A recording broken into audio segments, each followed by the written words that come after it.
So I wanted to talk about patriarchy, and I've recently gotten to this debate, and I didn't even want to respond on my personal account, so I just kind of like I wanted to do it on my channel. Granted, you'll probably never see it, but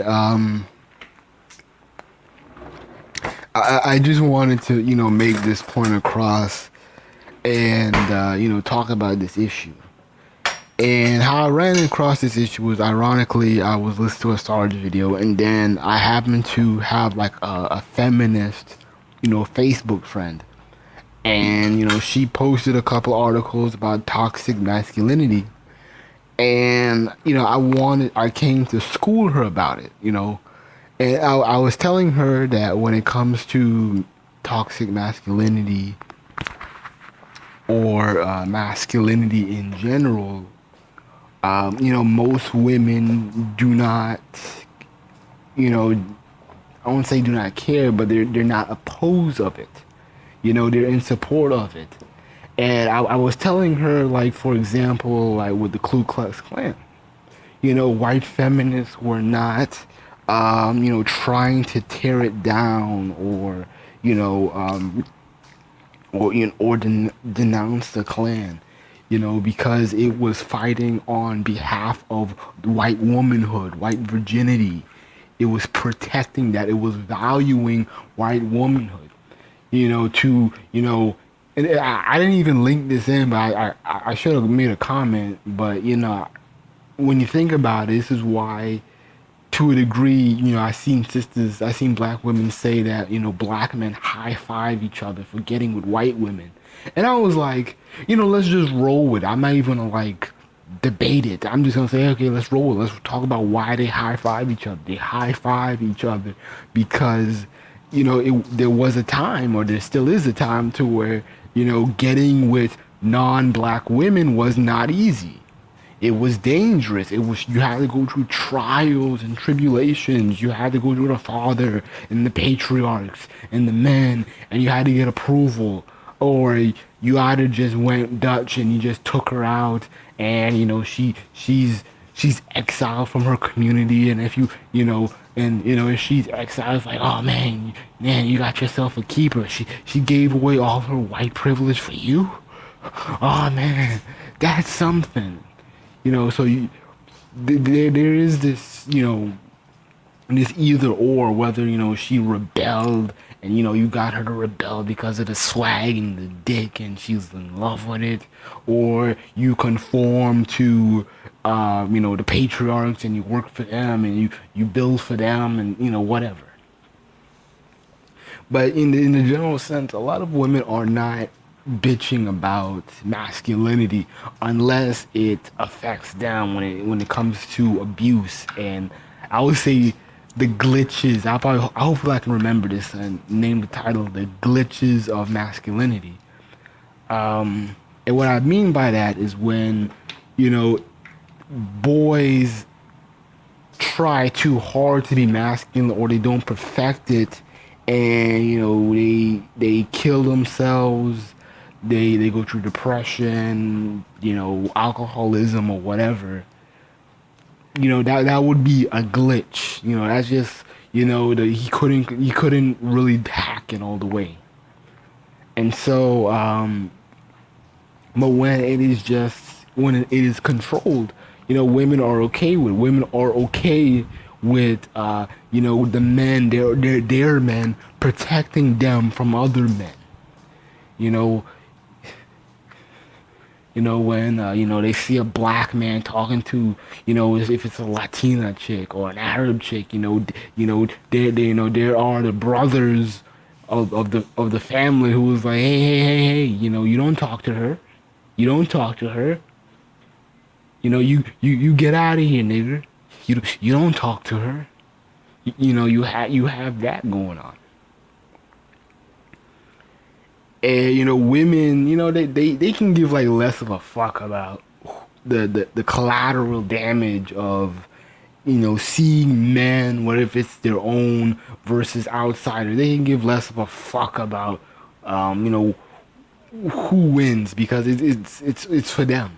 They're battling for them, and they love it and they appreciate it because it builds their prestige. You know it, you know it, even to a degree. I mean, I even say even to a degree, it is going on. Like when, even though this is now highly talked about among white women, I have seen these trends lately of with these companies, these white companies of you know, black girl magic, and they have like white models, and it's made by a white company, and they're talking about my melanin rocks, and it's like, wait, why would a white company make this for white women?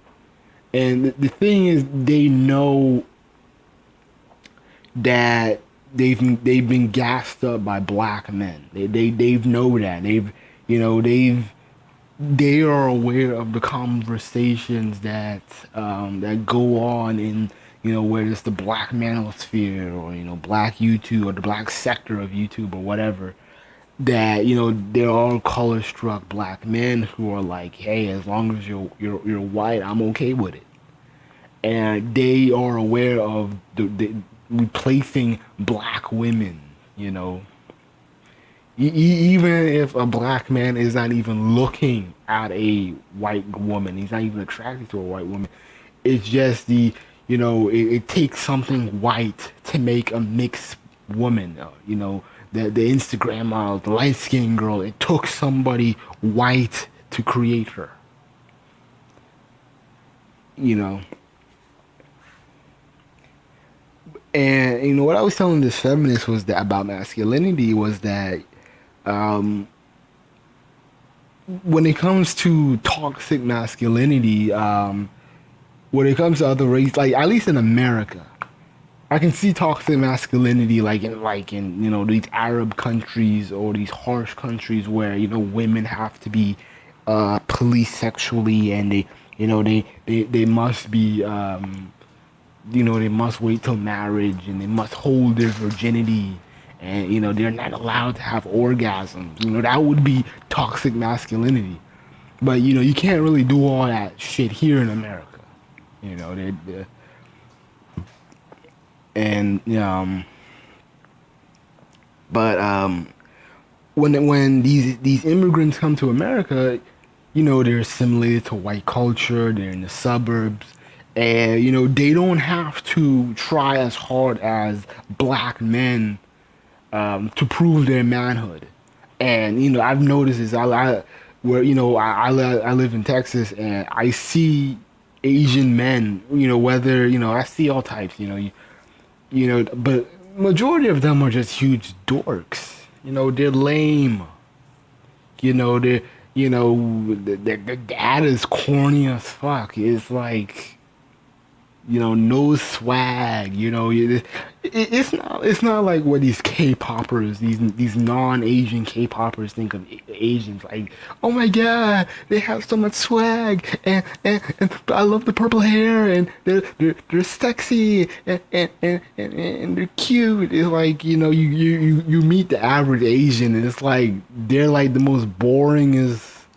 There is an upbringing of these hipster Asians that are popping up, but I'm just saying, like, in a general sense, like, I don't see a lot of swag in them.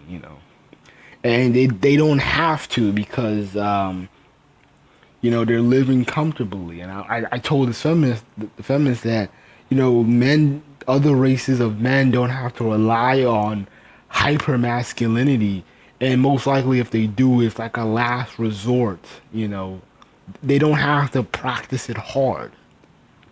Like your white jock, cocky athletes. It's a cliche in media, but white boys don't have to play football to earn respect. They don't have to be athletic. They don't have to be fighters, or they don't have to have that kind of killer instinct. When they don't have to do that. And one reason, because of the suburb, like, there's no drive-bys in the suburbs. There's no Not to say that the suburbs are perfect and it's crime free, but I'm just saying that the environment is comfortable. Becky doesn't have. Becky can go outside and she's not worried about being street harassed or a crackhead trying to hit on her. She doesn't have to worry about that. Um, the hypermasculinity of other races of men ends up is a protection mechanism for their women. And like I said before, when it comes to protection, making sure black men stay in their place and they do not approach them or they have to come correct, and so on and so on. But for black hypermasculinity, we don't have a patriarchy. We don't have respect. We have to earn it. We don't have the privilege of, hey, bitch, get over here. And the black woman is stuttering and she's hyperventilating and she's like, who me, who me? Yeah, you bitch, get over here. And it's like I imagine a guy like Steve Urkel saying that shit. Women aren't gonna take that seriously. Let Steve Urkel say, "Hey, bitch, get over here." You're like, who, me? Fuck, nigga, get out of here. That's how they'll be like. I was gonna say that analogy for something else, but it was I was originally gonna use that analogy for the proof to this other feminist that there's no such thing as black oppression. Black men are not oppressing women or gays. You cannot name a black politician or yeah, you can't even name a black politician who was against gay marriage. There's no black CEOs or managers at that who are throwing away job applications despite the applicant being competent, but he throws it away because it's like, oh, they're gay. I don't want to hire any gays in this in my business. It doesn't go on. You know, it doesn't go on, and a lot of times black feminists confuse individualism or the accepted or norm individualism and just say that's oppression. The oppression is me my presence be starting fear. That would be the oppression. If I walk up to a black woman, even with overalls and in dorky glasses, is a black woman going to fear me just because I'm a black man? No. They would probably just laugh and just say, fuck you, nigga. There is no oppression. I feel like these black feminists try to, scare women away from masculinity or patriarchy, and they forget, these black feminists forget that, they need it, that they are attracted to it. They can't tell me that they're not attracted to Chris Brown despite how arrogant he is, or the way he portrays women. Why do they like Chris Brown? Oh, he's a tough, pretty boy. He says it how he is. He's a real nigga. He dogs you so well, and you know, that they respect that.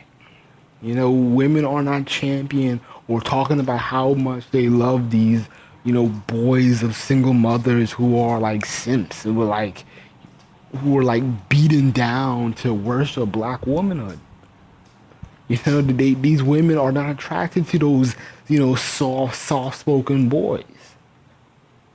They expect the ruggedness from black boys. Granted, they will like the softness and from other races of men because they're not expected. They don't live in hostile environments. They already earn the respect of men. So the boy can be a bitch, a nerd, or whatever.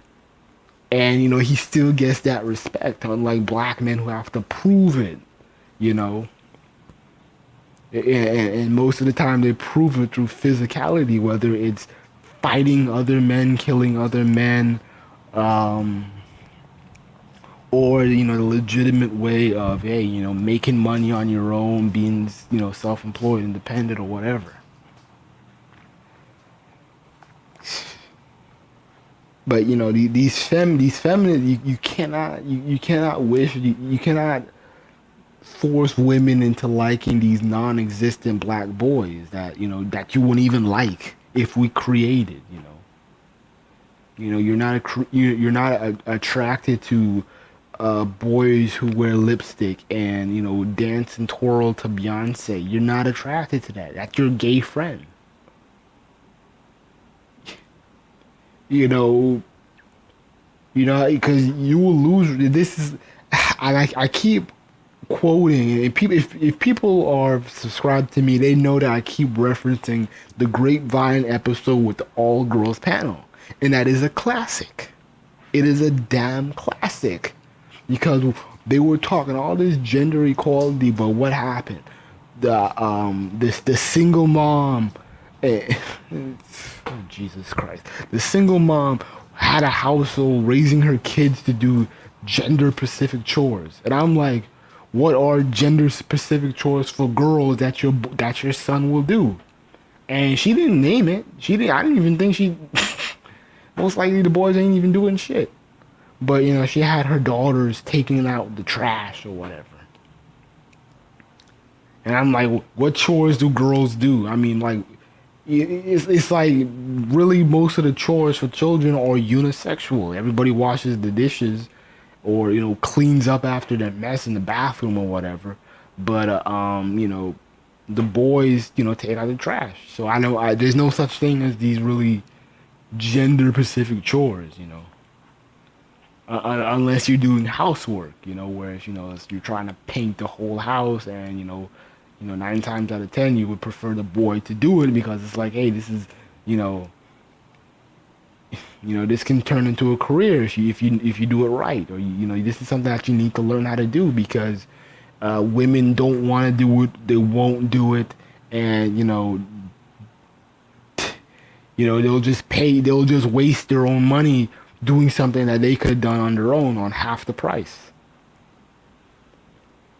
And and with the same woman, the same single mom, she's talking about gender equality chores, and then in the next breath at the end of the show, she's talking about how niggas can't even change the fucking tire. Oh gosh, really? How come you didn't change the tire? How come the girlfriends didn't change the tire? I'm like, and and that's the thing that a lot of women are going to be hit with. They're going to be hit with that.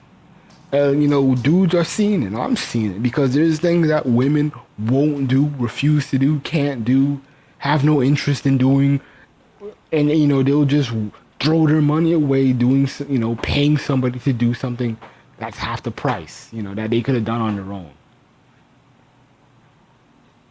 And it's not to say that it's not saying that women are dumb. It's just that they just don't have an interest in doing it.